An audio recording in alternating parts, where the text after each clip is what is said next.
Well, hello everybody. Here is a question that a student asked me today. And the student actually asked me just about part C of this question, but I think it makes sense to go through the whole thing.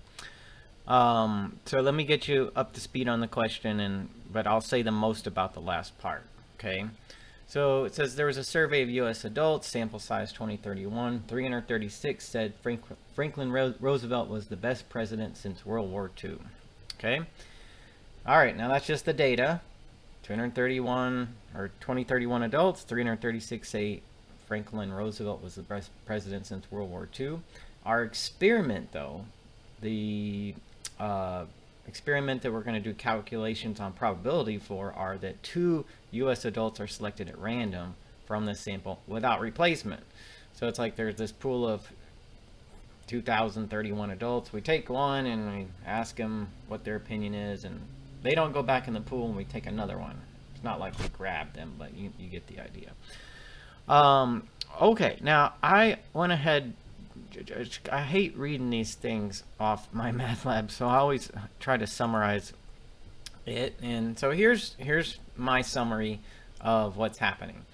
So there were 2,031 adults surveyed, 336 say FDR was the best president since World War II, and I'm going to code that as say why, okay?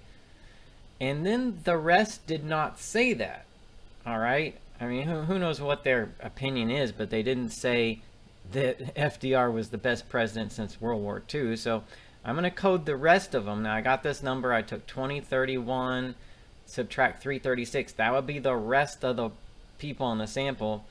1695 did not say this, so we're going to say that they say in. That's how I'm going to code it. Say y and say in. Now, the parts of the problem go like this. We're going to select 2 people, right, from the sample without replacement. That's very important that the first person we ask their opinion of does not go back in to potentially be pulled again. All right. And part A says, well, let's read it the way it says here. Find the probability that both adults say Franklin Roosevelt was the best president since World War II. Okay, well, so that would be like the way we would phrase this in terms of probability calculations is the probability that the first person says Y and the second person says Y. Now, those are dependent events, and we would have to use the multiplication rule in order to calculate the probability of 2 dependent events happening in sequence, one after the other. Okay, and I've made other videos on how you would calculate probability of events happening one right after the other. The first says yes, and then the second says yes also, or says Y. Now, the rule for that is we do the conditional probability that the second person says yes, given that the first person already says yes. That's what this first notation means in conditional probability, times the probability that the first says yes.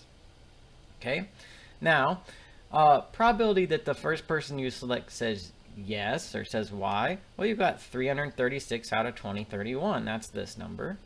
But then this conditional probability, the probability that the second person says Y, given that the first person says Y, well, remember, you take that first person and you ask their opinion, but you don't replace them. So this conditional probability, conditional that the first person said Y, they're out of the pool. That leaves you 2030 adults left to be surveyed. And since you took that one person out that says Y, that leaves you 335 left. Okay, so that's the conditional probability. All right, conditional probability is very important. The probability that the second person says Y, given that the first one said Y and they weren't replaced, they were taken out of the pool. All right, multiply those together, you get 0.027%. Okay, part B is similar, and it says find the probability that neither adult thinks Franklin Roosevelt was the best president since World War II. So, well, that would be like the first person says in, and then the second person says in. And that's a very similar calculation. The way we calculate the probability of events happening one after the other, okay, is that, and these events are also dependent, all right? meaning the odds that the second person says in does depend on the first person having said in, and that's why I call these events dependent up here. But it'd be the probability that the second person says in, given that the first person already said in and they were not replaced, times the probability that the first person says in. Okay, well, in that case, probability the first person says in, there's 1695 that are going to say that out of 2031. That's this number right here, but then they're out of the pool, so the probability that the second person says in, given that the first person says in and they were not replaced, would be, well, there'd be one less, so 1694, and there would be one less here too, 2030. Okay, so we get 0.696 for that one. Now, part C, this is the part that the student asked me about, and this is the tricky part out of this question. It says, find the probability that at least one of the two adults says Franklin Roosevelt was the best president. So at least one of the two, so you know, that could be one out of the first one, yes, and the second one, no, or the first one, no, and the second one, yes, or if it says at least one, that could be both of them, yes, and so on. So there's like more possibilities going on here. So I think to understand that one, we need to talk about complementary events. Okay, so I'm going to take a break from that question, talk a little bit about complementary events, and we'll come back and we'll solve it. Events A and B are called complementary if they can't both happen and if together they make up all possible outcomes. Okay? And if events A and B are complementary as described, then the probability of event A plus the probability of event B is going to be 1. I'll give you an example. So here I have a 6-sided die. It's got the numbers 1 through 6 on it. An example of complementary events in rolling this die would be event A, roll an odd number, and event B, roll an even number. They can't both happen, but together these events make up everything that can happen. You know, one of these has to happen. All right. Now you might say, what if I rolled, anyway, if I rolled the die and I lost it or something, but, you know, let's say that doesn't happen, and yes, one of these events, roll an odd or an even, happens. So the probability of rolling an odd plus the probability of rolling an even has to add to 1, all right, because they are complementary events. Now, let's say we understand what complementary events are. Then that's what we're dealing with here, okay? Because think of it like this. At least one person says yes. Okay, so that's what we're trying to calculate the probability of. Find the probability that at least one of the two adults surveyed says FDR was the best president since World War II.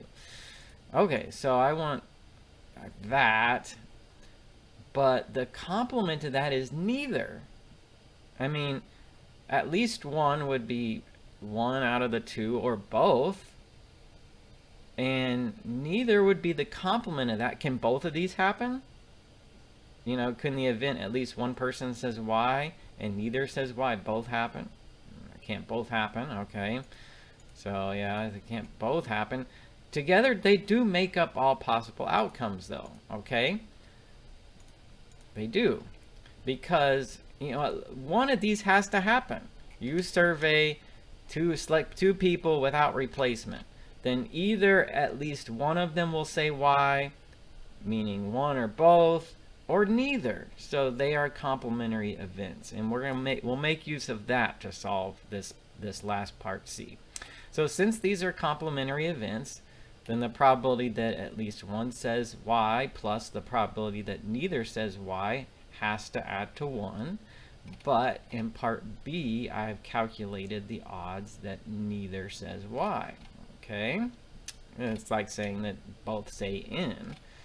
And I calculated that to be 0.696. So if you want to solve for this, the probability that at least one says Y, then, well, we just got to take 1 over here and subtract that number, and we'll get 0.304. Okay, so I think that's the whole key to doing part C, is to realize that this event they're giving you is complementary to one that you've already found the probability of. Okay, so can we agree these are complementary? They can't both happen, and together they make up all possibilities. And then we've got this equation that we use for complementary events. Their probabilities must add to 1. And I happen to have found one of them already. That was the whole secret to doing part C. All right, so a lot of things going on here. Make sure you understand what conditional probability means when I write it down like this. Make sure you understand and can recognize what complementary events are and this nice little equation that we can use anytime we're dealing with complementary events. There's lots of layers to this problem. If there's still something here that you don't understand, and let me know and I can go into it further.